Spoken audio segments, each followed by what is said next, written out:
Con Riccardo Ortame, portiere del Footballito Roma Nord, che ha vinto 5-1 in casa contro la Ragnatela Pub. Riccardo, volevamo chiederti in apertura com'è sostituire Marco Caterini. Oggi hai fatto una gran prestazione dal primo minuto, t'avevamo visto sugli scudi anche nelle altre partite.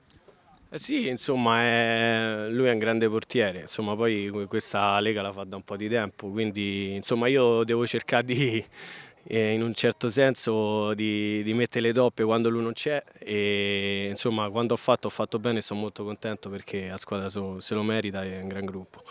Ti ascoltano anche i compagni in difesa, quello che era il difetto, per esempio, che abbiamo visto nella partita d'andata, dove vincevate 5-1, non so se tu eri già arrivato nella compagine di Loi, siete stati rimontati fino al 5-5, una squadra che ha più maturità, dovevate reagire. Dopo il pari gol De Angelis, questa è la reazione che aveva chiesto il mister prima della partita, immagino. Sì, sicuramente. Io anche insomma col parite col De Angelis non c'ero, però insomma vince una partita 2-0 e poi farsela riprende così, cioè non è da squadra prima in classifica, penso, in tutte le categorie, insomma. Quindi penso che è stata la giusta reazione e che dobbiamo continuare se vogliamo mantenere la posizione, insomma. Una parola poi sul prossimo avversario, l'M Servizi Gianicolo, tornerà Luca Severini che è stato squalificato in questa giornata, torna contro di voi, ne ha segnati 5 nella scorsa giornata, ma l'M Servizi Gianicolo non è solo Luca Severini.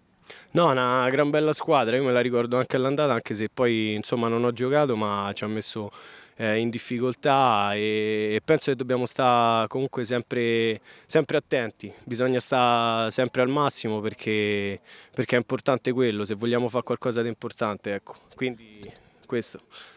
Scusa, l'ultima domanda, la rotazione di Mister Loi l'abbiamo vista sin dal primo tempo, oggi ha funzionato di più perché quando entrava qualcuno segnava subito. Sì, no, ma anche perché comunque penso che tutti i membri di questo gruppo si equivalgono più o meno.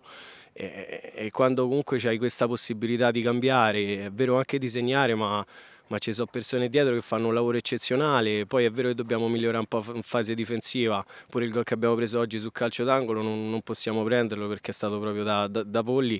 Però quando hai membri di così tanta qualità, penso che per mister non ci siano troppi problemi, ecco. Grazie e complimenti a Riccardo Ortame.